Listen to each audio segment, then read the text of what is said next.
fundamentalmente y empezando un poquito por el final, ¿no? Para mí fue muy sorprendente encontrar una filosofía tan profunda en el fundamento de la Gestalt, ¿no? No lo imaginaba. Yo cada vez que oía Friedlander, ¿no? Es como un fantasma, como un ser mitológico del que no se sabe mucho, pero que siempre resuena como alguien importante, pero no se termina de saber muy bien por qué o de qué manera. No se hace nunca muy explícito en la Gestalt, el reconocimiento a él siempre es muy parcial.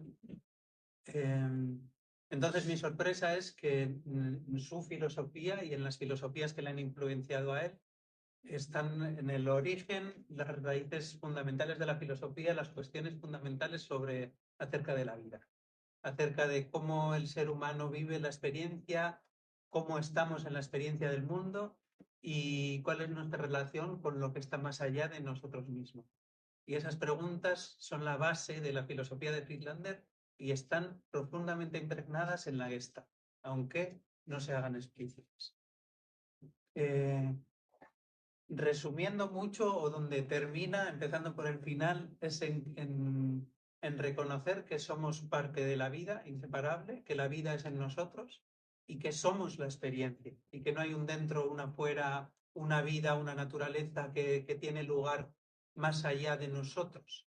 Es como la conclusión es que no hay esta distinción. Ahora vamos a ir poco a poco hacia allí, ¿no? Pero la conclusión fácil sería entender que la vida y la naturaleza es en y a través de nosotros y la experiencia también. Y vamos a ver cómo construimos nuestra experiencia de la vida, ¿no? Bueno, en cuanto a los tiempos, la hora y así, es muy fácil que me vaya por los cerros de Úbeda, que no, puede ser que no terminemos, puede ser que me quede a medias, puede ser que dependiendo del interés que vea y de por dónde vaya yo, de lo inspirado que esté o no, a las 8 paramos. Si hay preguntas las resolvemos, si alguien necesita ir al baño y vemos si hay ganas de alargar un poquito más o no. Vamos a ir un poco sobre la marcha. ¿Vale? Entonces, si varias veces igual me tengo que volver a aterrizar, pero bueno, hay confianza, por suerte, para hacerlo. El hilo que sigo en la tesina, o el hilo subyacente, porque la tesina no está estructurada así, esto es más el hilo que he sacado yo después de haber hecho el proceso creativo, sigue estos tres argumentos fundamentales, ¿no? Que son el ontológico, que se pregunta por el ser, el núcleo o la esencia de la experiencia humana, la existencia y la vida. Es decir, hay una línea que se pregunta cómo es cómo es la esencia de cómo nosotros vivimos la experiencia humana, cómo es nuestra experiencia. Todo esto se va a ir viendo más adelante. Fenomenológico se pregunta cómo se da la experiencia humana, bajo qué condiciones y limitaciones. Es decir, qué condiciones hay para que nuestra experiencia como seres humanos sea de la manera en que es y qué limitaciones.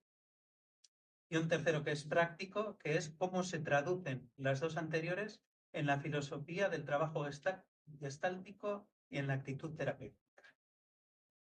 Bueno, otra vez si quieres la foto de Friedlander, ahora sí.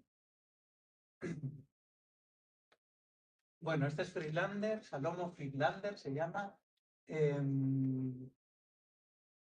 Para simplificar mucho, bueno, Peirce dijo de él que fue la persona, le llegó a llamar gurú, dijo de él que fue la persona que más le impactó en su vida.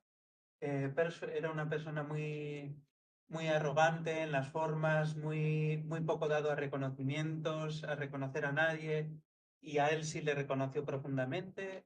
Dijo que su influencia le resultó transformadora, ¿no? Y aún así, mucha gente de la Gestalt ni siquiera sabe muy bien quién es Friedlander, quién es Salomo Friedlander. Pues claramente, muy claramente, es la influencia principal, tanto en Peirce como en la terapia Gestalt. Normalmente se dice que la mayor influencia hay influencias del psicoanálisis, la autorregulación organísmica que se dice que viene de Goldstein, las polaridades. Bueno, todo eso es influencia de Friedlander. La autorregulación organísmica, que es algo fundamental en la Gestalt, está profundamente basado en la filosofía de Friedlander. y todo lo que tiene que ver con la conciencia, la presencia, el vacío, la identidad como núcleo del ser, el self, todo tiene la filosofía de Friedlander como base. ¿Qué pasó? La primera comprensión de Peirce fue muy intuitiva. Peirce hizo una interpretación de lo que era la indiferencia creativa, una interpretación muy parcial. No llevó la filosofía de la indiferencia creativa a la profundidad que sí tenía en Friedland. Entonces hizo una interpretación muy parcial y muy teórica, ¿no? Y muy limitada. Pero sí tuvo una comprensión intuitiva muy potente. Y lo que hizo en el libro de Yo, hambre y agresión, que Naranjo dice que este libro fue el intento de Peirce de que su praxis fuera aceptada en los círculos académicos de la época, ¿no? Entonces, ¿qué quiere decir eso? Que él no había formulado una teoría de la terapia Gestalt hasta entonces, pero él quería entrar en los círculos académicos y empezó a teorizar sobre el trabajo que él ya estaba haciendo. Entonces, ¿qué hizo? Coger de aquí y allá de diferentes teorías, como la psicología de la Gestalt, que habla de la percepción, de cómo funciona la percepción, la teoría de la regulación del organismo de Goldstein, cogió cosas del psicoanálisis, y con todo eso hizo una especie de patchwork. Es muy divertido porque Naranjo dice que era un prestidigitador. Hizo como un chamán que utiliza gran sangre de pollo en una falsa operación para hacer creer que está operando a los demás. Pues dice que Friedlander con este libro hizo eso. Es decir, construir una teoría con una argumentación más o menos sólida, pero que la finalidad era que el trabajo que él hacía fuera presentable y fuera reconocido en los círculos académicos en los que él se movía. ¿Friedlander o Peirce. Sí. Y entonces, ¿qué pasó? Que él sí tenía una comprensión intuitiva muy fuerte de lo que había sido la indiferencia creativa. Y todos estos conceptos que encontró en estas diferentes teorías resonaban profundamente con la indiferencia creativa y por eso los cogió. Y ahora vamos a ir viendo cuáles son estos conceptos y cómo resuenan realmente con eso. Y es importante, por esto de la Gestalt inconclusa de la terapia Gestalt, concluir esta Gestalt sería darle a Friedlander el lugar que le corresponde, que es como influencia fundamental dentro de la formulación práctica y teórica de la terapia Gestalt. Bueno.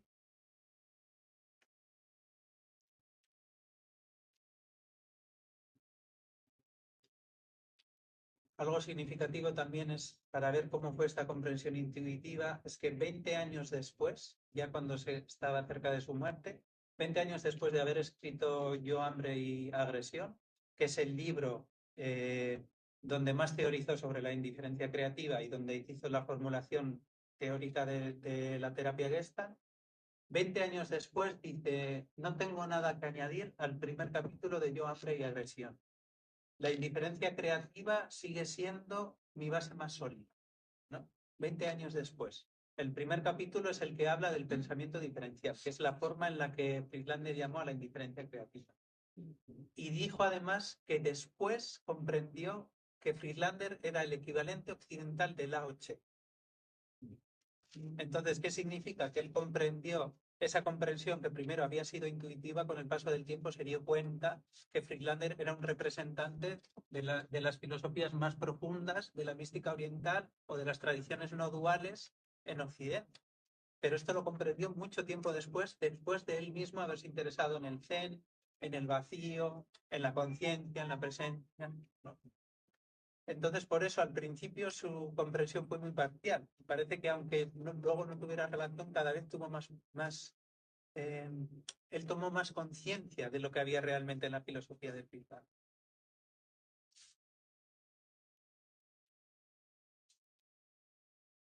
Bueno, y luego otra cosa que no se sabe, un poco por romper mitos y entramos ya con la chicha, con lo potente. En la siguiente foto, si la pones, lo que se dice normalmente de Friedlander es que, o la imagen que yo tenía antes de conocerle, ¿no? Es que era una especie de maestro taoísta lujurioso, ¿no? Porque de lo que se habla mucho es que tenía un fuerte impulso sexual, que entraba muy en contradicción con sus ideales ascéticos, porque era una persona que había admirado mucho a Schopenhauer, y Schopenhauer tiene unas ideas muy cercanas al ascetismo, a la negación del deseo.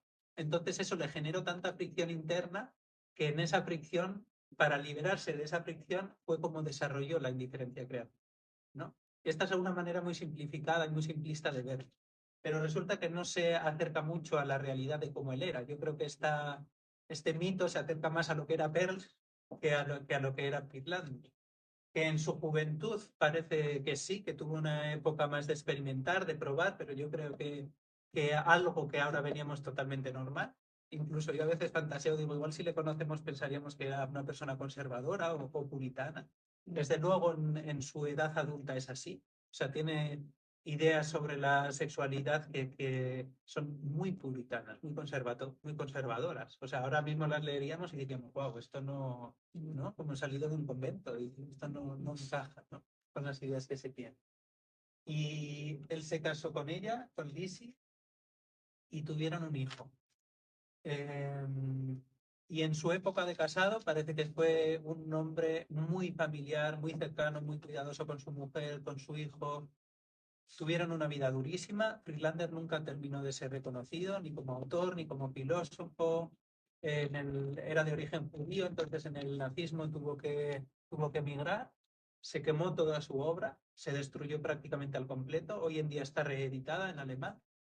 Eh, el hijo y la mujer estuvieron en varios campos de concentración. Él le fueron a buscar, pero estaba tan enfermo que no se podía levantar de la cama y no se lo pudieron llevar a un campo de concentración.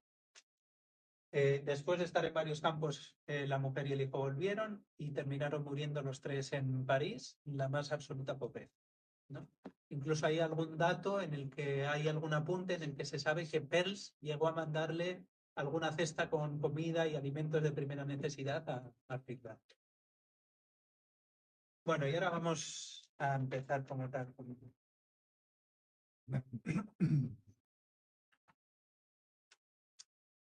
Vamos al esquema. ¿Otra más? Sí. Ah.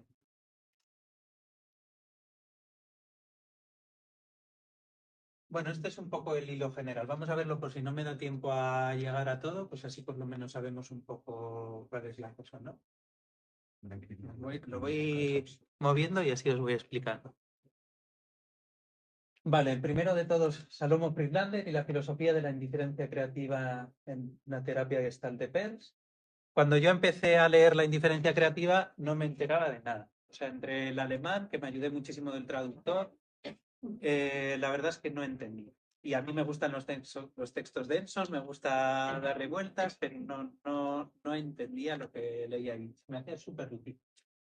Entre otras cosas porque utiliza mucho la filosofía de Kant, de Schopenhauer y de Nietzsche y da a los tres por entendidos. O sea, en ningún momento entra a explicar nada de ellos, ni, ¿no? Entonces él desarrolla su filosofía sobre ellos.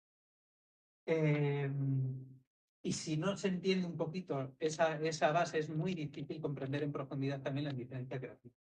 Así que dejé de leer la indiferencia creativa y me puse primero a ver un poco a estos tres filósofos grandiosos, pero especialmente Kant tienes un hueso duro de roer. Y Schopenhauer y Nietzsche los conocía un poco más, especialmente a Nietzsche, que Nietzsche, Naranjo dice de Nietzsche que es el inventor de la psicoterapia. Ya veremos por qué, ¿no? Pero el existencialismo de Nietzsche está muy presente en la terapia. Hay muchas cosas que se encuentran en su filosofía que podemos decir que son idénticas a como lo encontramos luego en la Gestalt. De ahí vamos a ver cómo la indiferencia creativa tiene que ver con cómo Friedlander integra la filosofía de estos tres filósofos, pero rompiendo contradicciones que ellos venían aplicando en su filosofía o conflictos que ellos venían teniendo a la hora de aplicar su filosofía. Luego vamos a ver un poco cómo es la indiferencia creativa según Peirce, cuál es su formulación de la indiferencia creativa, que como digo, él lo llama pensamiento diferencial, que ya esto es sintomático, porque jamás Friedlander hubiese reducido la indiferencia creativa a un pensamiento, ¿no? A una construcción mental y teórica de una manera de pensar, ¿no? Esto sería para Friedlander limitar muchísimo lo que significa para él la indiferencia creativa. Y luego vamos a ver la indiferencia creativa en terapia gestal en relación a los conceptos gestálticos de fondo y figura, polaridades, autorregulación y capas de la neurosis. Y presente en relación al pasado y futuro, que también se ven como una polaridad.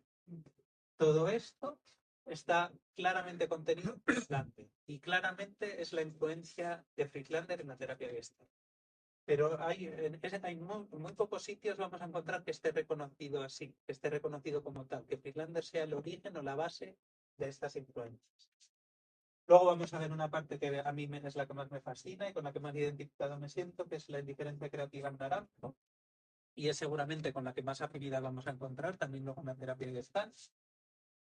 Y aspectos prácticos del trabajo y la indiferencia creativa como actitud terapéutica. Es decir, cómo el concepto de la indiferencia creativa y la filosofía de la indiferencia creativa influyen en la persona que utiliza la filosofía o la actitud gestáltica como trabajo personal, pero también del terapeuta gestalt.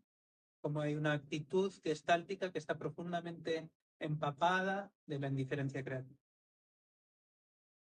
Y las conclusiones bueno, un poco lo que he comentado. O sea, la conclusión es que la indiferencia creativa va mucho más en profundidad de lo que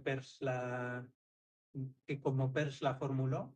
En Naranjo sí que está más reconocida esa profundidad, incluyendo tradiciones espirituales e integrándolas con la psicoterapia. Yo creo que también dándole ese lugar,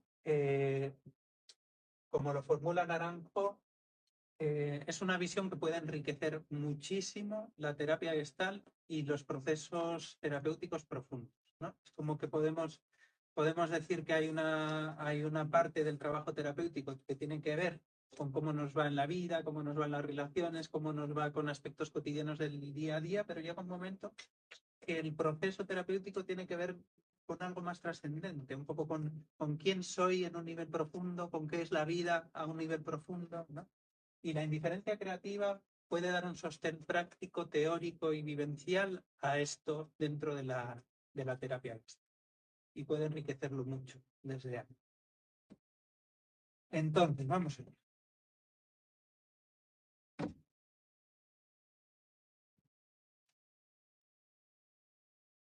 ¿Qué tal?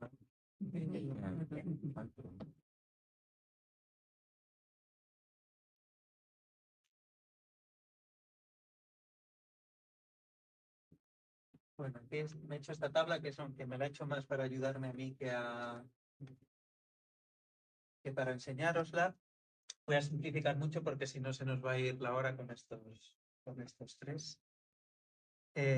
Bueno, Kant, lo que hace Kant es entronar la razón. Kant propone que la razón es el centro de la experiencia humana, pero entiende por razón mucho más que la capacidad discursiva o que el pensamiento. Para él la razón también es la capacidad que lo divide en sensibilidad y entendimiento, la capacidad del ser que somos de aprender una experiencia. De aprender, con aprender me refiero de absorber, de percibir, de percatarnos de una experiencia que está teniendo lugar, ¿no? Y para él eso está dentro de las categorías de la razón.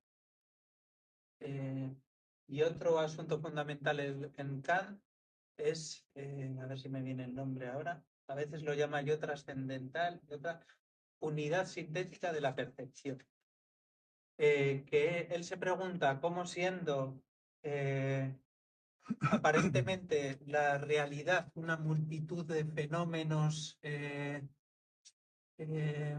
¿no? Es como si la realidad fuese un magma interminable de sucesos y fenómenos. Sin embargo, nosotros en vez de percibir los fenómenos como extinguidos, nuestra percepción del mundo, de la vida, de las cosas es de un continuo.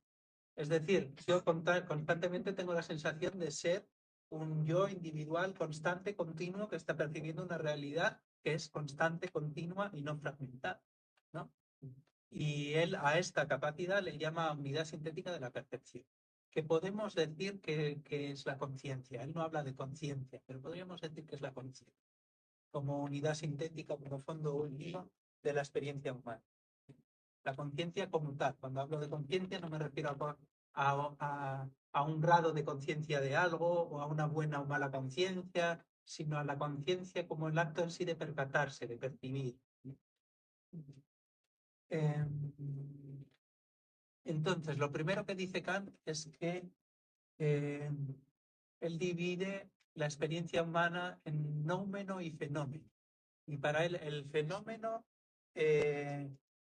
sería la cosa en sí.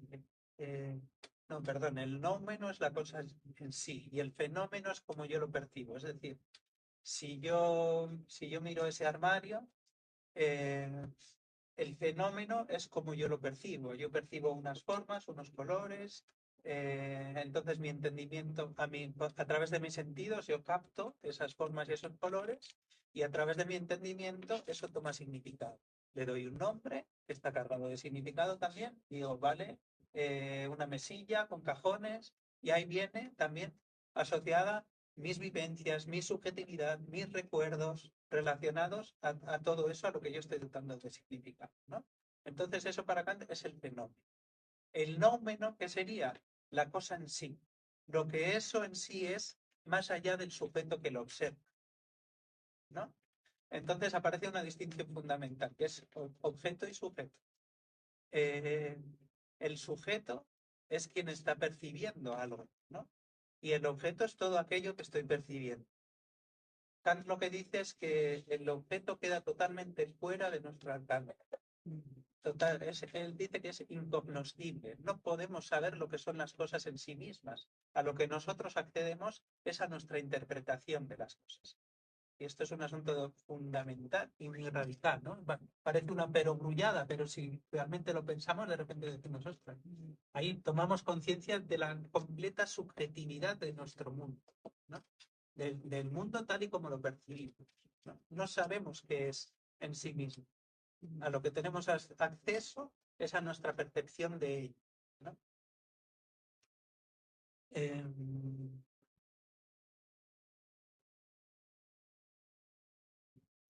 bueno, entonces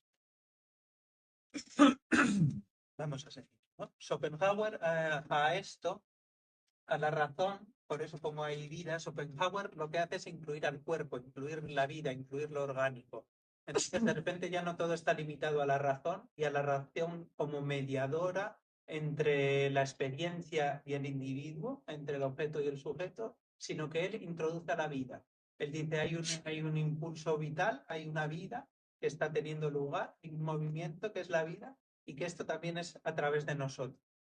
Y él dice que la cosa en sí, que el noumenon para Kant, eh, él lo llama la voluntad de vivir. Él dice, la naturaleza esencial de todo en la vida es la voluntad de vivir. Esta voluntad no es la voluntad como la entendemos normalmente, sino hay que entenderlo como un principio organizativo de la propia vida que busca su conservación, su desarrollo, su manifestación, ¿no? Podemos decir, las flores crecen hacia el sol, las raíces crecen hacia la tierra buscando el agua. Para Schopenhauer esto es la voluntad de vivir que se manifiesta en cada individualidad, ¿no? Y en nosotros sucede exactamente lo mismo. Entonces, Kant a la experiencia del mundo le añade este aspecto esencial, que es cómo la vida está buscando en cada individualidad, en cada ser vivo, buscar su conservación, su satisfacción, la satisfacción de ciertas necesidades que necesita para seguir viviendo. Y la vida lucha por esta conservación. ¿Qué pasa? Schopenhauer está muy influenciado por la lectura de los Vedas, que le impactaron profundamente. Entonces asumió muchas de las ideas de los Vedas, entre otras el concepto de Maya, el concepto de que la experiencia, que en el fondo es muy parecido a lo que decía Kant, también le influye Kant en esto, eh, es lo que dicen, el mundo que vemos no es el mundo real, sino un mundo de apariencias. Este es el velo de Maya. Nosotros no vemos la realidad del mundo, vemos las representaciones que nos hacemos del mundo. Ahora os voy a leer una cita de él que lo deja muy claro esto, ¿no? Y él dice que estas representaciones que son el mundo aparecen condicionadas por la voluntad de vivir, que es lo que realmente está sucediendo de fondo. Pero él dice que esto, en realidad para él esto es un drama, es una tragedia, porque esto aboca al ser humano al sufrimiento como condición nuclear de la existencia. Es decir, él lo que dice es, estamos condenados a sufrir porque estamos condenados a vivir en un estado carencial en el que estamos constantemente obligados a atender deseos, necesidades, impulsos, apetitos que solo vamos a calmar parcialmente y que después volverán a ser insatisfactorios y volveremos a sufrir. Entonces, ¿cuál es la alternativa que él encuentra a esto? La salida que él encuentra a este sufrimiento, la negación del deseo. Que esto está muy influenciado por las tradiciones orientales, ¿no? Por las ideas ascéticas de renuncia al deseo y a los placeres de la vida. Seguramente esto ya os ha resonado con la autorregulación, ¿no? Es muy interesante. La autorregulación es una idea muy parecida. En la autorregulación de Peirce hay una confianza básica en que el organismo, en que la vida busca en nosotros completar ciclos que tienen que ver con satisfacer las necesidades, ¿no? Aparece un deseo, una necesidad que yo necesito colmar para sentirme bien y volver a un estado de reposo. ¿Qué es lo significativo aquí? Que para Peirce, al contrario de Schopenhauer, esto es un sinónimo de salud, en lugar de una condena, ¿no? Él ve en esto un movimiento saludable de la naturaleza que nos comunica necesidades actuales. Entonces aquí hay un giro radical que como vemos ya se va a empezar a dar en Nietzsche y en Friedland, ¿no? Pero aquí ya se está guisando muchas de las cosas que después encontramos en Friedlander y más tarde en la Gestalt. Voy a leer esa cita de Schopenhauer. Dice, el mundo es mi representación. Esta es la verdad que vale para todo ser viviente y cognoscente, aunque solo el hombre puede llevarle a la conciencia reflexiva y abstracta. Y cuando lo hace realmente, surge en él la reflexión filosófica. Entonces les resulta claro y cierto que no conoce ningún sol ni ninguna tierra, sino solamente un ojo que ve el sol, una mano que siente la tierra. Que el mundo que le rodea no existe más que como representación, es decir, solo en relación con otro ser, el representante, que es el mismo. Si alguna verdad a priori puede enunciarse, es esta. Ninguna verdad es, pues, más cierta, más independiente de todas las demás y menos necesitada de demostración que esta, que todo lo que existe para el conocimiento, o sea, todo en este mundo, es solamente objeto en referencia a un sujeto, intuición de alguien que intuye. En una palabra, representación. Me parece que está súper bien explicado lo que Kant decía, ¿no? Que es la subjetividad de nuestra experiencia, ¿no? Que normalmente es algo de lo que no tenemos, ¿no? Es algo que podemos saber o que podemos pensar, pero que no tenemos la conciencia clara de que el mundo que yo percibo es una representación subjetiva totalmente dependiente de mí como sujeto, como persona que observa un mundo. Y yo no veo el mundo, veo mis observaciones del mundo. Eh, bueno, vamos. Bien, ¿no? Vamos bien, ¿no? Pues seguimos. Si alguien tiene una pregunta o algo que necesita aclarar, me vais diciendo, ¿eh? Luego abriremos de todas maneras. Vamos con Nietzsche. Nietzsche a la voluntad de vivir la llama voluntad de poder. La voluntad es un principio por el que la vida busca su expresión, su conservación y su expansión. Dice, lo que no se expande se extingue, ¿no? Aquello que no se realiza se termina existiendo. Aquello que no busca su propia conservación se acaba extinguiendo, ¿no? Y esto es en nosotros, ¿no? Esto es como un principio que mueve la vida y esto es en nosotros exactamente igual, ¿no? Nosotros, de hecho, ¿no? Podríamos entender la individuación en el sentido psicoanalítico como la expresión de la voluntad de poder. ¿no? La necesidad de realización, la necesidad de dar sentido a nuestras vidas, la necesidad de sentirnos realizados en nuestras vidas, ¿no? Es la voluntad de poder en nosotros. Eh, la voluntad de poder no tiene por qué ejercer poder, pero el poder que hemos ejercido, por ejemplo, en las religiones, en el capitalismo, en muchos sitios, no es la voluntad de poder en sí, sino la forma que la voluntad de poder puede tomar, ¿no? Pero él dice que es una misma fuente, ¿no? Que es esa tendencia innata en el ser humano, en la vida, ¿no? Pero que toma esta forma en el ser humano. ¿Qué pasa? Que él vuelve a darle un giro radical y él dice que la solución no es negar la voluntad de poder, sino afirmarla radicalmente. Aquí empieza el existencialismo.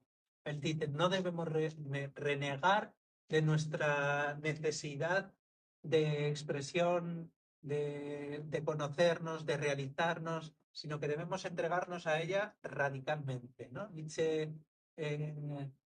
quiere sumergirse por completo en la vida, ¿no? Es el opuesto a Schopenhauer en este sentido. Schopenhauer dice hay que retirarse de la vida y Nietzsche dice hay que entregarse profundamente.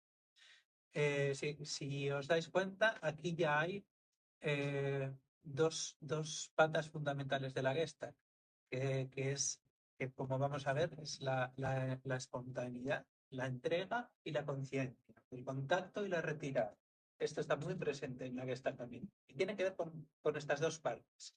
Con una parte que no se apega, que no se identifica, que no se entrega a los impulsos, y con otra parte que al contrario se entrega a la vida, ¿no? Y en la Gestalt estamos todo el rato trabajando con estas dos manos, ¿no? Estamos desidentificando, pero a la vez nos estamos entregando. Y invitamos a la espontaneidad, a la entrega, al trabajo en profundidad.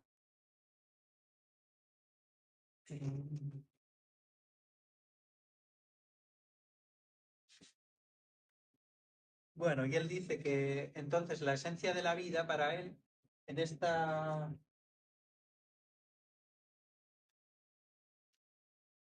en esta polaridad entre sujeto y objeto, él dice que la naturaleza de esta relación dinámica entre el sujeto y el objeto, se entiende esto de sujeto y objeto cuando lo digo, ¿no? O sea, el ser que está percibiendo y el mundo con el que está en relación, ¿no? Eh, Nietzsche lo que dice es que es todo el rato la consecución de fuerzas antagónicas que están en lucha. Y él establece la distinción fundamental que encontramos también después en la Gestalt y en Naranjo de lo apolíneo y lo dionisiaco. Eh, bueno, no voy a entrar mucho a cómo y desde dónde lo desarrolla, pero lo apolíneo tiene que ver con las formas, con lo estructurado, con la apariencia, con la representación, y lo dionisiaco tiene que ver con la entrega, con la libertad, con la espontaneidad, con la embriaguez, ¿no? Y él dice que uno de los problemas de la época es el exceso apolíneo. Y el antídoto que él plantea, de nuevo al contrario que Schopenhauer, es la exaltación de lo dionisiaco. Él dice, necesitamos recuperar el cuerpo, necesitamos recuperar los instintos, necesitamos entregarnos profundamente a la experiencia. Pero aquí, en todos ellos, hay todo el rato una polaridad muy fuertemente marcada, que es la de objeto-sujeto, que es el yo en contraposición a un mundo. El yo limitado a una relación con un mundo con el que siempre está en confrontación. Eh, y si el mundo es la representación de quien está observando el mundo, siempre va a haber una dualidad, una contradicción irreconciliable, eh, en la que nunca vamos a poder conocer y saber qué es aquello que es el mundo. ¿Cómo resuelve esto Friedlander? Friedlander lo que dice, lo que es el mundo, pero claro, bueno, ahora voy con eso. Él dice, lo que es el mundo eh, es una nada creativa, una nada potencial, que es potencialmente todo y que se manifiesta objetivándose, ¿no? Es decir, él dice, objeto y sujeto no están separados. Ambos son la manifestación potencial de una existencia que se manifiesta diferenciándose en partes, pero claro, ver las cosas como partes está profundamente arraigado en nuestra naturaleza humana, en cómo nosotros, en cómo la percepción funciona. Ahora lo vamos a ir viendo. Esta es la parte más confusa y más difícil, pero que se acerca mucho a las tradiciones espirituales, a las tradiciones de conocimiento, a las ideas budistas del vacío, de la nada, como el fondo último de la existencia. Un vacío y una nada en el cual la experiencia aparece, se despliega, se desarrolla y desaparece. Él dice, la esencia de la vida es esa nada creadora. Todo lo que nosotros percibimos y vemos son aspectos parciales que se manifiestan en el acto creativo de la vida, de la existencia, de crear. ¿Cómo se crean? Siempre en relación a un sujeto. En el momento en el que están creadas es en profunda interdependencia con un sujeto, con alguien que conoce. Pero él dice, no hay tal escisión sujeto-objeto, mundo conocido y conocedor. Todo lo conocido, quien conoce y lo conocido, son manifestaciones fenoménicas de un fondo indiferenciado. Y es verdad que el fondo indiferenciado siempre queda fuera de nuestra alcance, siempre. Pero Friedlander, para no caer en la contradicción, lo que dice es que la indiferencia creativa no es un concepto, no es algo absolutizable, no es una esencia, no es algo existente, es una hipotética preexistencia. Esto es esto que luego vamos a ver si, ¿no? Esto que es una abstracción filosófica muy potente, pero que tiene mucha resonancia con las tradiciones espirituales. Vamos a ver si luego lo podemos aclarar y concretar un poquito.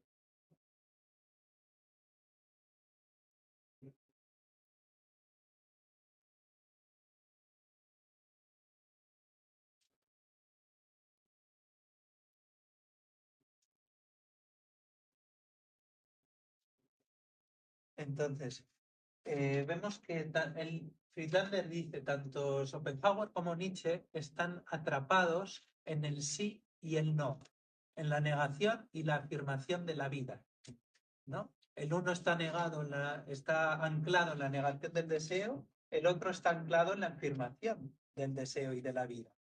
Lo que él plantea es liberar al espíritu de la dualidad, de la contradicción, de la polaridad. Liberarlo de manera que al situar la atención en la indiferencia, es decir, no identificándose o no tomando partido ni con la afirmación ni con la negación, uno queda liberado justamente para permitirse cualquiera de los movimientos.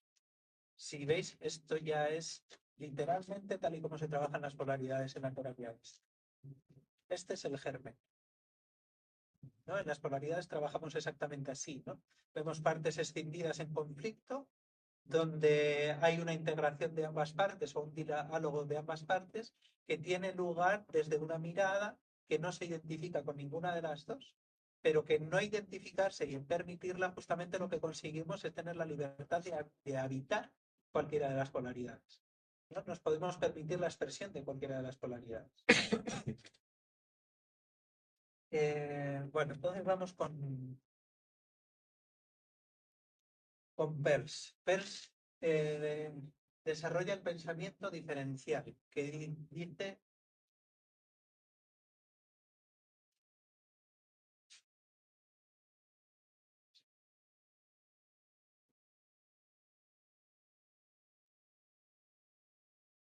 él dice que aplica el pensamiento diferencial a todo el libro de Yo, Hambre y Agresión. Es decir, que todo el libro está escrito utilizando el pensamiento diferencial para escribirlo. Y dice que el pensamiento diferencial es la herramienta, el recurso que él tiene para que no quedar atrapado en opiniones, en subjetividades y tener la visión más amplia posible, ¿no? Esto es una reducción de la idea de Friedlander, pero que él toma e intenta aplicar constantemente, ¿no? ¿Cómo dice que es el pensamiento diferencial?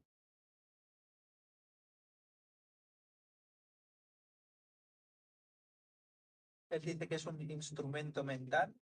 Para Friedlander esto sería un sacrilegio.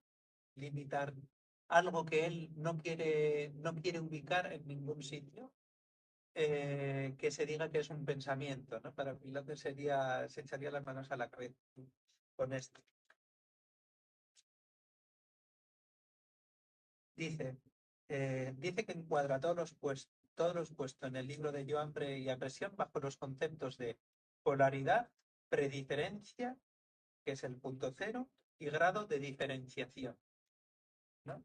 Eh, Él empieza a desarrollar las polaridades diciendo que las polaridades tienen sentido siempre teniéndolas en cuenta en referencia a un campo en referencia al cual toman sentido. Y las polaridades son diferentes graduaciones dentro de ese campo, en el que se establece un punto cero que representa el cambio, la transición del giro de una parte de la polaridad a la otra, ¿no? Por ejemplo, en la temperatura, ¿no? La temperatura sería un campo en el que siempre como sujetos somos referencia, ¿no? Yo para establecer una polaridad necesito establecer un contraste con algo. Para decir lo que es bueno, necesito contrastarlo con lo que entiendo que es malo. Para decir lo que es frío, necesito contrastarlo con lo que entiendo por calor. Si no, no habría una conciencia y una percepción de algo. Nuestra percepción funciona separando por contraste. Si no hay contraste, no hay diferenciación, ¿no? ¿Se entiende esto? ¿No? Entonces yo para saber lo que es frío y sentir el frío, yo sé lo que es el frío porque puedo referenciarlo sabiendo lo que es para mí tener calor, ¿no? ¿Cuál es el punto cero aquí? Mi temperatura corporal. El momento en el que mi temperatura corporal empieza a bajar, empezaré a experimentar frío, y cuando empieza a subir, empezaré a experimentar calor, ¿no? Entonces el campo es la temperatura, la diferente graduación la establece el punto cero, que en nosotros, en la experiencia humana, somos nosotros mismos. Es decir, toda polaridad surge teniéndonos a nosotros mismos como herramienta y medida de las cosas que percibimos, ¿no? Luego vamos con esto un poquito más en profundidad. Entonces él divide esto, el campo, la graduación de las polaridades y la prediferencia en una ecuación que es más, cero y menos, ¿no? Es muy simplificada, pero es como él lo divide y es lo que él aplica a multitud de teorías y aspectos dentro de la terapia de esto.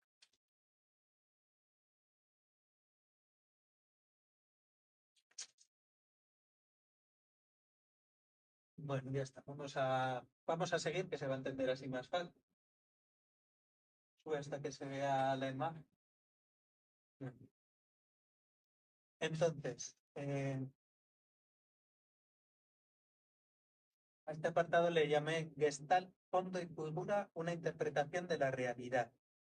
Entonces, Peirce ya venía basándose en el pensamiento diferencial, influenciado por la indiferencia creativa, y toma de la psicología de la Gestalt, que no tiene que ver con la terapia Gestalt, es una teoría, una psicología que explica cómo funciona la percepción, conceptos que son prácticamente idénticos a la indiferencia creativa. Ya vamos a... entonces, ¿qué nos dice la psicología de la Gestalt? Que la percepción humana funciona de tal manera que de un contexto global separa partes aisladas y todo que se tornan figura, y el fondo pasa a ser indiferenciado.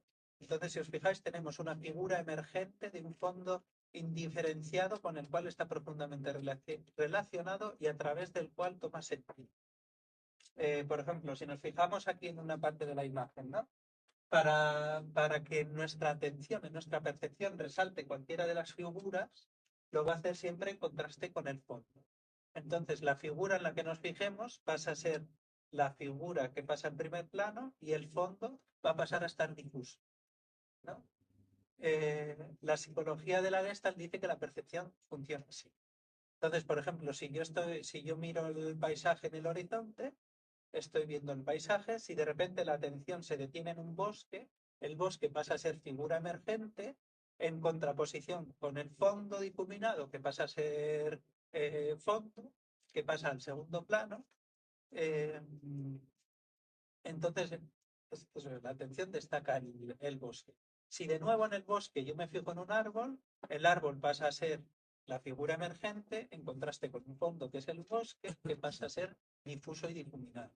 Pero en la figura siempre tiene sentido en contraste y contraposición con el fondo, ¿no?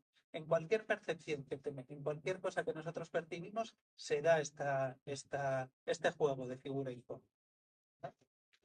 Si nos fijamos en el árbol en una rama, lo mismo, la rama pasa a ser figura emergente, el árbol pasa a ser fondo difuminado. Entonces, ¿qué hace la percepción? Separar partes aisladas de un todo, fragmentando y dotándolas de significado a través de los recursos y herramientas que como humanos tenemos para percibir esa realidad. Nuestros sentidos, nuestro entendimiento, nuestra cognición, nuestra memoria, la palabra, el lenguaje, los significados, ¿no? Entonces, para mí un árbol es unas formas, una figura, unos colores, pero también es mis vivencias con los árboles, es las descripciones que los humanos hemos hecho de los árboles, los tipos en los que hemos definido qué son los árboles, si es un pino, si es un abeto, si es un roble, ¿no? Entonces, de un fondo diferenciado, vamos creando, vamos generando significados, relatos, ¿no? Que en cierta forma es como si cada vez eh, fuésemos parcializando y escindiendo más en partes una realidad absoluta, ¿no? Es como si por naturaleza cada vez eh, vamos, vamos haciendo pedacitos más pequeños de la experiencia y cada vez es más subjetiva dicha experiencia. Entonces, en base a la psicología de la Gestalt, desarrolla Peirce su teoría de la regulación orgánica, de la autorregulación organística, influenciada por Goldstein, que tenía una teoría que en principio se llamaba regulación del organismo, y normalmente se dice que la autorregulación y la psicología de la Gestalt son que la influencia de Peirce para desarrollar la autorregulación son Goldstein, en esta teoría que él tenía, que es parecida a la homeostasis, y la psicología de la Gestalt. Pero si volvemos un poquito más atrás, vemos cómo esto ya estaba en Finlandia, y lo que encontró Peirce en estas dos teorías es la resonancia con la indiferencia creativa. Y cómo construye su idea de la autorregulación con esto. Como hemos visto antes, la idea de autorregulación en la terapia Gestalt implica una confianza profunda en el que el organismo busca en nosotros y a través de nosotros satisfacer ciertas necesidades vitales, ¿no? ¿Qué dice Peirce?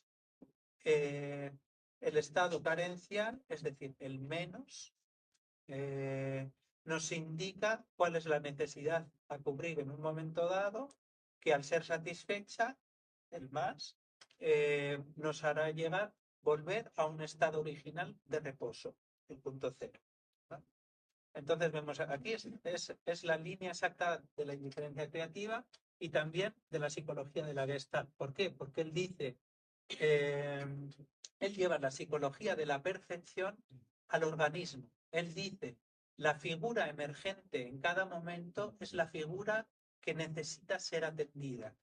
Y el orden de urgencia de la necesidad a atender es el orden de emergencia.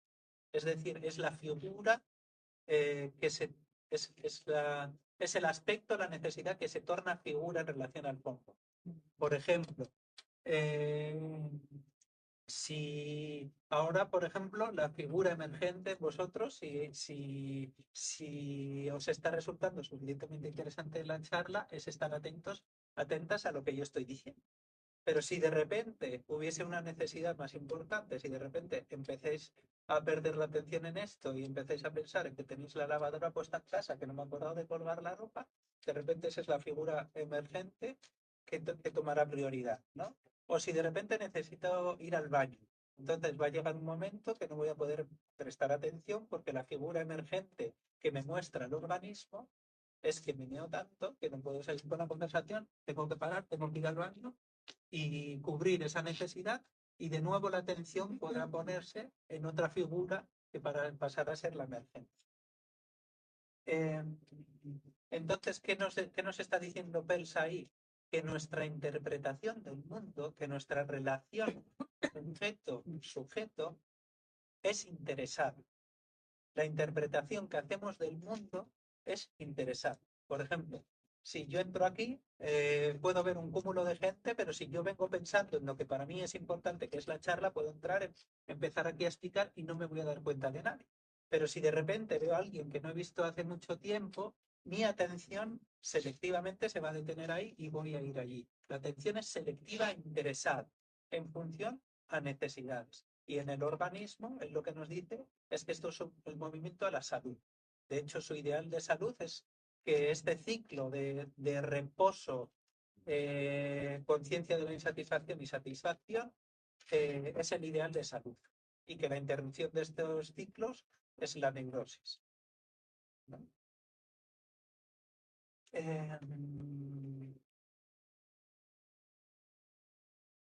Bueno, vamos a pasar con las polaridades.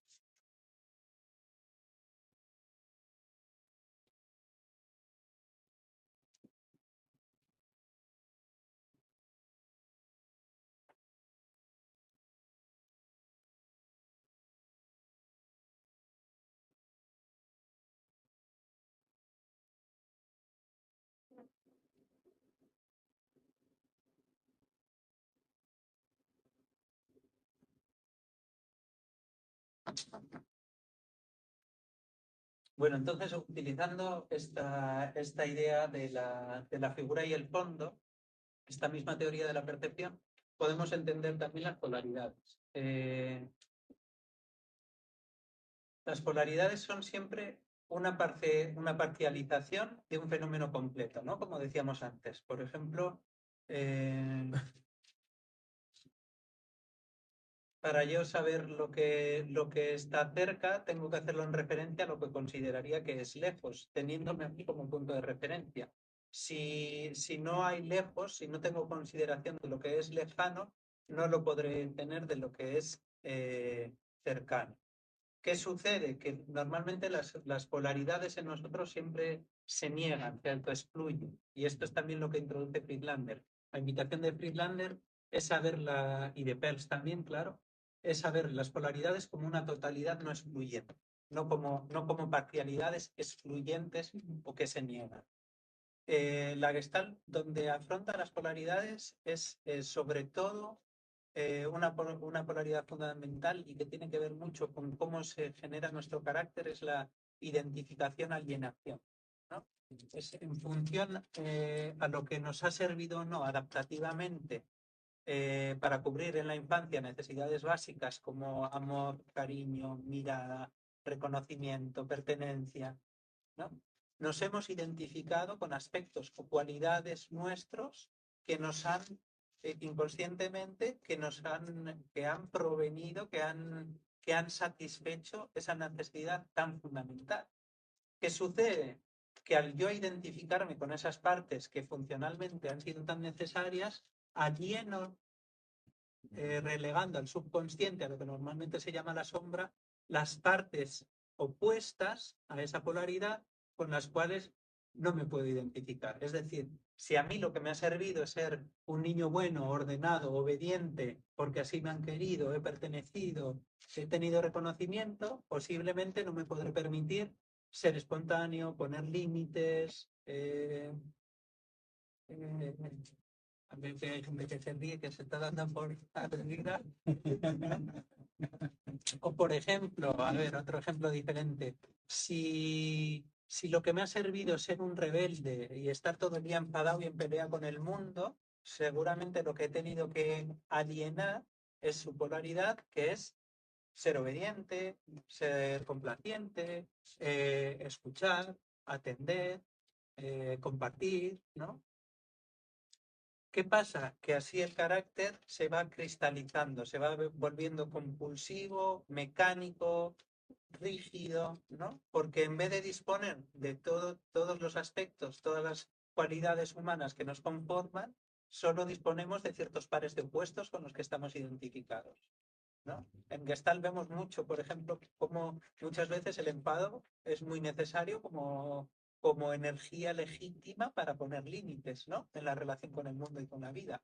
Si yo no me permito enfadarme, porque no me ha servido, como decía, como estrategia vital, no voy a poder poner límites. Es decir, va a haber un recurso, un aspecto de mí como ser humano que yo habito, que seguramente está en mí, porque son los recursos humanos, que yo habré alienado, relegándolos a la inconsciencia. Por lo tanto, tengo maneras muy, muy sólidas y muy rígidas de funcionar, de estar en el mundo.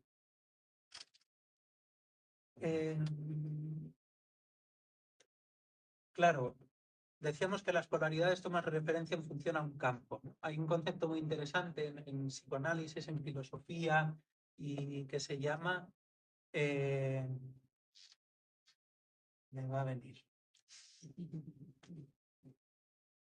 Bueno, no es exactamente así, pero algo así como subjetividad colectiva, ¿no? Hay un historiador israelí, Yuval Noah Harari, seguro que habéis leído alguien algún libro, que él habla de ficciones colectivas, ¿no?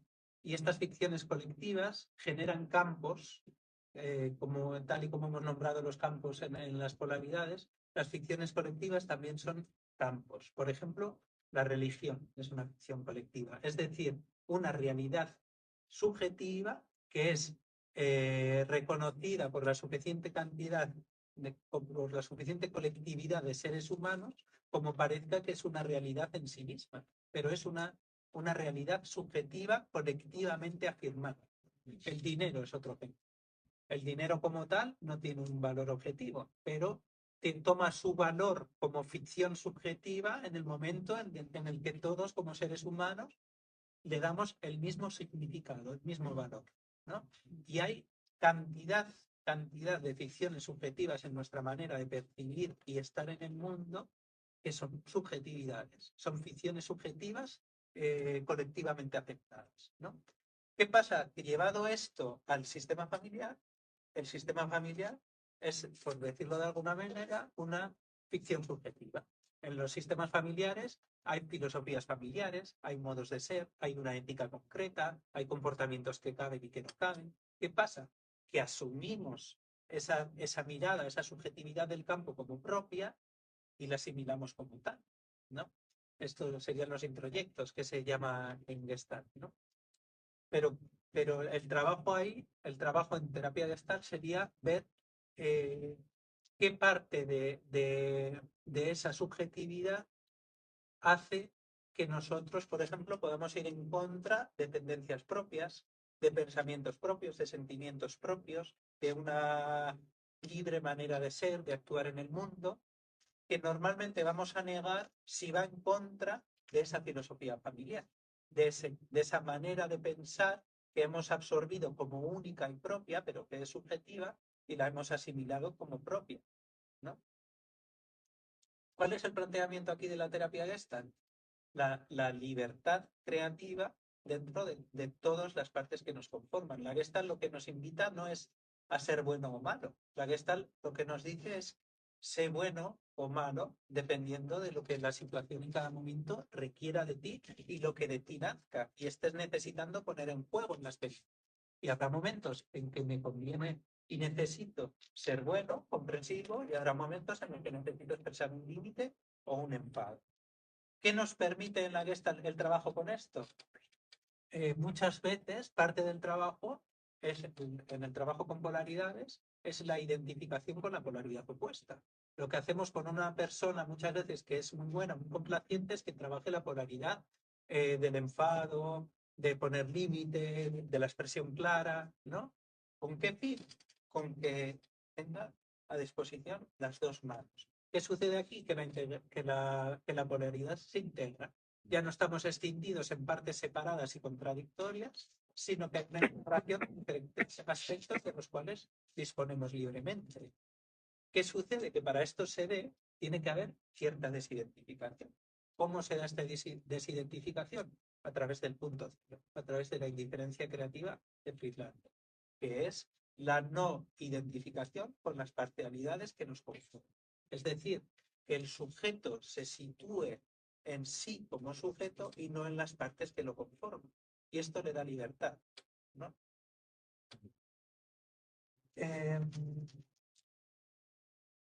Entonces, esto ya nos mete directamente en la visión de la indiferencia creativa de Naranjo. Naranjo dice que la indiferencia creativa es el fondo de la mente. ¿Cuál es el fondo de la mente? ¿No? El fondo de la mente es la conciencia.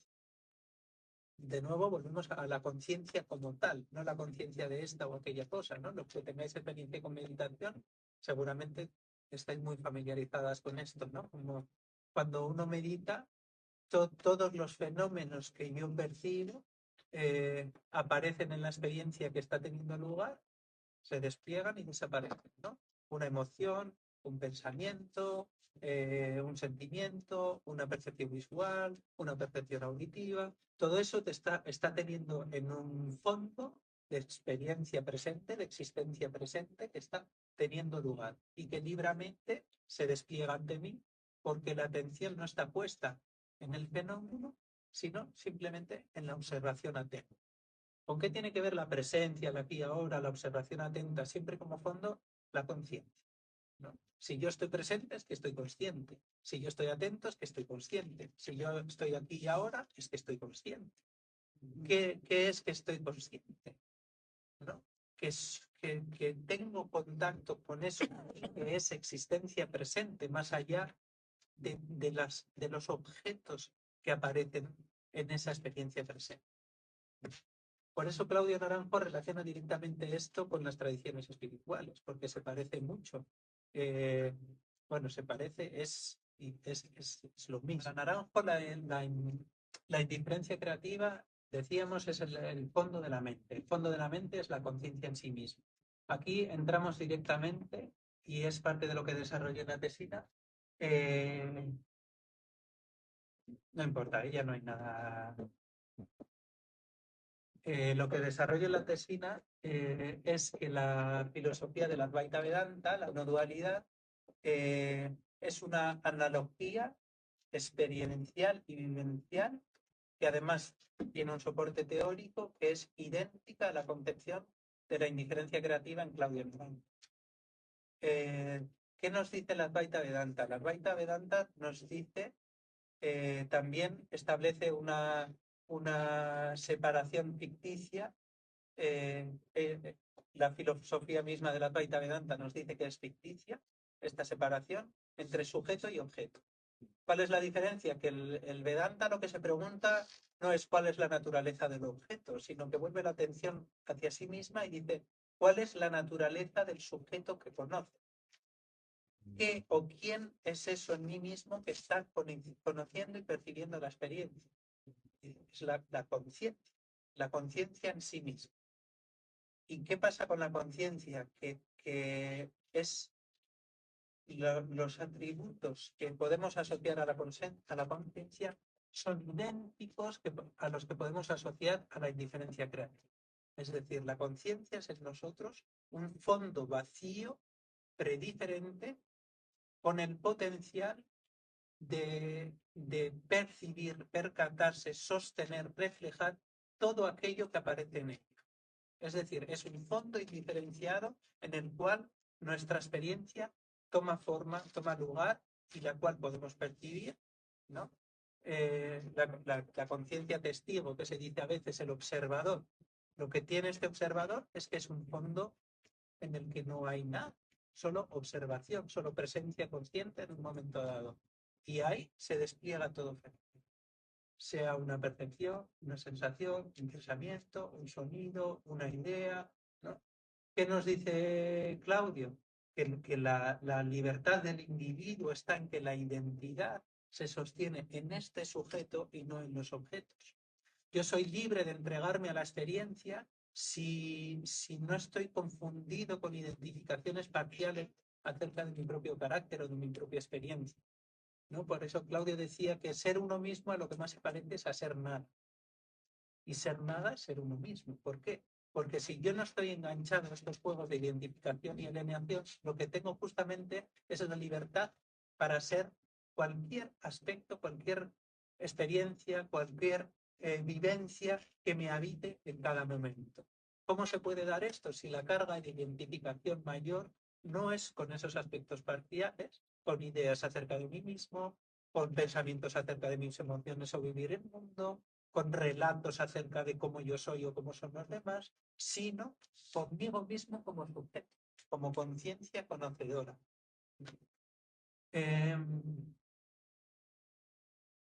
Se utiliza muchas veces la metáfora, bueno, se utilizan las metáforas de la nada, el vacío, ¿no? Una metáfora para mí muy bonita es la del espejo, ¿no? La cualidad del espejo es que el espejo en sí mismo no tiene atributos, no tiene colores, no tiene formas, no tiene pensamientos, no tiene sentimientos, no tiene cualidades objetivas como tal. Su cualidad es la de reflejar todo aquello que en ella aparece, ¿no? La conciencia es esto mismo. La conciencia podemos imaginarnos que en último término, como seres humanos, somos una experiencia presente, vacía, con la capacidad de reflejar, esto es lo que Friedlander decía, de objetivar cualquier fenómeno que aparezca en nosotros. Y volvemos aquí a este sentido profundo de que no conocemos cuál es la realidad. Con lo que nosotros conocemos como humanos es nuestra conciencia de realidad, de la realidad. Es una forma de conciencia de las cosas. Nosotros pensamos que estamos en relación con el mundo y con las cosas, pero nuestra relación es con la conciencia que nosotros tenemos de cierta apariencia de la realidad. Apariencia en el sentido que decían Schopenhauer o Kant. ¿Se entiende esto? ¿No? Y la no dualidad lo que nos invita es a hacer eh, un trabajo experiencial, vivencial. Nos invita a preguntarnos por ese sujeto, pero no tenemos que llegar a él pensando, reflexionando sobre él, sino experimentando, encarnándolo, viviendo. Es decir, en el momento en el que yo puedo poner mi atención o que mi atención descanse ahora mismo en que yo soy una experiencia presente que está teniendo lugar, pero esto no es una cosa hablada, sino una cosa experimentada, en el cual está apareciendo todo este mundo. Todo este mundo que es mis emociones, mis sensaciones, mis pensamientos, percepciones visuales que sé que sois vosotros, mi conocimiento sobre vosotros, mi memoria sobre vosotros, todo esto que veníamos a hablar, ¿no? Claro, aquí hay un cambio de paradigma súper potente que está muy relacionado con las tradiciones espirituales, pero muy enraizado en la tierra, que es la profunda intimidad entre yo como sujeto y mi percepción del mundo. Si de repente tomo conciencia de que el mundo que yo estoy percibiendo soy yo, mi relación con el mundo cambia completamente. Y no es que sea yo, no es que yo sea vosotros, pero el vosotros que es en mi conciencia soy yo. ¿Se entiende esto? ¿Se sigue por donde voy? Todo lo que yo percibo, toda mi percepción del mundo, es la conciencia que yo tengo de ese mundo, es la manifestación en mi conciencia de ese mundo en la forma que toma en mí y a través de mí. Es decir, toda la experiencia que tiene lugar en mí soy yo. Claro, esto de repente es como si la propia experiencia, la propia existencia se volviera muy, muy íntima, ¿no? Una sensación de intimidad muy fuerte. ¿Qué sucede? Que esto es algo que como no es diferenciado, porque esta es la naturaleza también de la conciencia es neutra, ¿no? Lo que no es neutro es lo que aparece en la conciencia. ¿Qué sucede? Que la conciencia es idéntica en todos nosotros. Es como si podríamos decir, la existencia es idéntica y una sola. Bueno, la no dualidad va más allá, dice, no es que no haya una única realidad que fragmentamos y no está dividida, sino que no hay dos que planteen una escisión. Es decir, no dice todo esto es una unidad, dice no hay una separación entre tú y aquello, ¿no? Por esto es no dual. No habla de la unidad, sino de la no dualidad. Pues eso que decía al principio, no hay una separación entre yo y mi experiencia del mundo, no hay una separación entre yo y la existencia, no hay una separación entre yo y la vida, yo y la naturaleza, ¿no? Entre mi conciencia y mi percepción de lo que está afuera. Es todo una misma cosa que es en mí, ¿no? Entonces, decíamos que esto es, por eso esto es espiritualidad, pero muy encarnada, muy enraizada. Esto es lo que todos como cualidad esencial compartimos como seres humanos de manera idéntica, ¿no? Si nos imaginamos, es como si, si si la existencia, en la existencia, esto es muy abstracto, pero bueno, vamos a ver si lo ordenamos un poco más. Si en la existencia de repente se abre una ventanita, que es un espejo, que se torna autoconsciente, consciente de sí misma y de una parte de la realidad, ¿no? Esto soy yo de fondo. Pero en cada uno de vosotros es otra ventanita que se abre, otro espejo, que es autoconsciente y consciente del mundo que percibe. Una misma existencia con cualidades idénticas, pero que se manifiesta diferenciándose en las particularidades individuales de cada uno, pero cuyo fondo último es idéntico. La conciencia en mí es idéntica que a la conciencia en mí. No como cantidad de conciencia, no como el nivel de conciencia, sino como cualidad esencial de percibir, de percatarse, de conocer, como sujeto último de la experiencia.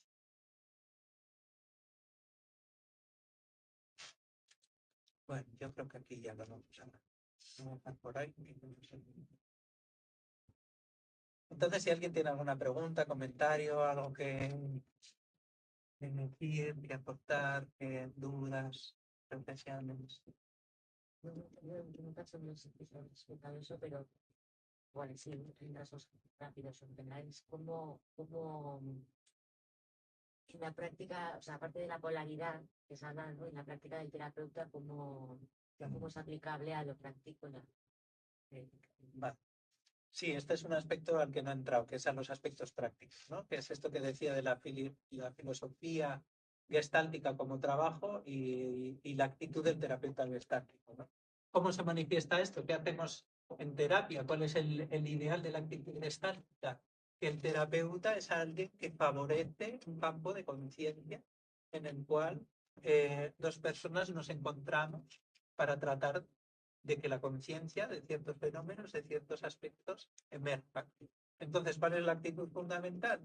La indiferencia creativa, es decir, situarme en un lugar consciente en el cual permito, atestiguo y soy permeable a todo lo que aparece en ese campo, que incluye lo que le sucede a la otra persona y lo que está sucediéndole en el entorno, lo que me sucede a mí, ¿no? El terapeuta lo que hace está en una escucha activa y de repente emerge algo que yo puedo como terapeuta recoger o no y ponerlo en juego en la experiencia. Pero siempre es desde ese fondo de conciencia, ¿no? Esto resumiendo mucho una de las cosas fundamentales, ¿no? Como favorecer un campo de conciencia en el que uno, de nuevo, está a libre disposición de todo lo que aparece en ese campo y lo permite, lo acompaña, lo sostiene. Y eso le incluye al otro, le incluye a uno mismo, le incluye el lugar en el que está, en lo que se está. Hay muchas más cosas de la filosofía que están. O sea, todo está muy relacionado con la conciencia, la presencia, el aquí ahora, el awareness. Todo tiene como fondo a la conciencia. Estaba pensando acá es que la conciencia también, o sea, quiero decir, hay que trabajarla, es decir, esa ventana está, pero suele estar muy empañada, ¿no? Con esas identificaciones de las que hablabas, ¿no? El carácter, ¿no? De como eso bloquea, ¿no? Esa conciencia y que Totalmente. se requiere como un entrenamiento, Un ¿no? entrenamiento totalmente. Para poder ir limpiando eso, ¿no? Ir abriendo, ¿no? Porque si no, vivimos en una realidad muy inconsciente, ¿no? Sí. ¿Qué sucede? No es tanto que tengamos que ir limpiando, sino que estamos mucho más identificados con la aparición del objeto que con el sujeto. estamos mucho más identificados con los fenómenos que con la conciencia. Por eso es tan importante esto que decía de la identificación con el fondo de la mente, que dice Claudio, ¿no? Normalmente mi sentido de identidad está puesto en mis sensaciones, en mis emociones, en mis pensamientos, que están profundamente condicionados por mi historia, ¿no? Entonces, ¿cuál es el trabajo? Efectivamente, cada vez habitar más esa presencia, que no es otra cosa que conciencia, que es aquello en mí que conozco. Es vivirme, pero claro, esto no es un ejercicio racional, es vivirme como sujeto en experiencia, ¿no? En la que todo se despliega. Y es más un entrenamiento, más que de quitar algo, es más de cómo aprendemos a comprender y a conocer y experimentar la identidad desde otro lugar, que es la conciencia. También hay algo como el principio del no juicio, ¿no? O sea, como que el juicio Totalmente. es como lo que genera la dualidad, entonces es como mirarse sin juicio, que es la manera de desidentificarse y ir a ese punto. Efectivamente, el juicio ya entra dentro del campo de la identificación con algo. Para yo juzgar una cosa, tengo que estar identificando que hay algo de esa cosa que está mal, que otra que en contraposición a otra que está bien, ¿no? Aquí veníamos cómo se formularía una polaridad, por ejemplo. Si yo estoy juzgando que esa persona es inapropiada porque habla muy alto, lo estoy haciendo en contraposición de lo que es hablar bajo y estoy diciendo que lo correcto es hablar más bajo y no tan alto, ¿no? Lo mismo, la presencia sin juicio es presencia consciente. Presencia consciente que es libertad en sí misma. Y esa libertad como terapeutas lo que nos permite es disponer de lo que necesitamos en cada momento para poner en juego en función de lo que creamos que va a alimentar esa toma de conciencia. Pero como trabajo personal es exactamente lo mismo, ¿no? Yo como conciencia, el no identificarme, de nuevo, lo que me permite es esa libertad para vivirme plenamente en todas mis manifestaciones. Normalmente no hacemos esto, normalmente negamos, nos enfadamos, reprimimos muchísimos aspectos de nosotros mismos. Cuanto más identificados estamos con esos aspectos, más dificultad vamos a tener para liberarnos de ellos, para explorar sus polaridades, para encarnarlos, ¿no? Por esto es muy interesante que esta mirada de Naranjo de la Gestalt, él dice que la Gestalt es un existencialismo dionisiaco. Es muy bonito porque en su mirada de integración entre la espiritualidad y la psicoterapia, lo que dice no es como las tradiciones espirituales, hay que negar la vida y la entrega al impulso. Lo que dice es hay que hacer las dos cosas. Vivir y más que vivir. El más que vivir es la desidentificación de todo aquello. Es la presencia que se sitúa en la conciencia, en la experiencia como tal. Pero desde ahí lo que permite justamente es la espontaneidad. Es la entrega a todo lo que está apareciendo en mí en cada momento, ¿no? Es esa libertad. Ahora puedo sentir vergüenza, ahora puedo sentir miedo, ahora valentía, ahora puedo poner un límite, ¿no? Y no estoy tan aferrado a que las cosas sean de una determinada manera concreta. Hay mucha mayor libertad para ser, ¿no? Y esto tiene que ver con Friedlander también. Friedlander decía que la particularidad del individual, del ser humano, se manifiesta a través de sus polaridades, de sus diferenciaciones, pero que lo que permite que esas diferenciaciones sean libres es permanecer en un lugar indiferente hacia ellas. Es esto mismo. Bueno, nada más. Terminamos aquí, ¿no? Muchas gracias.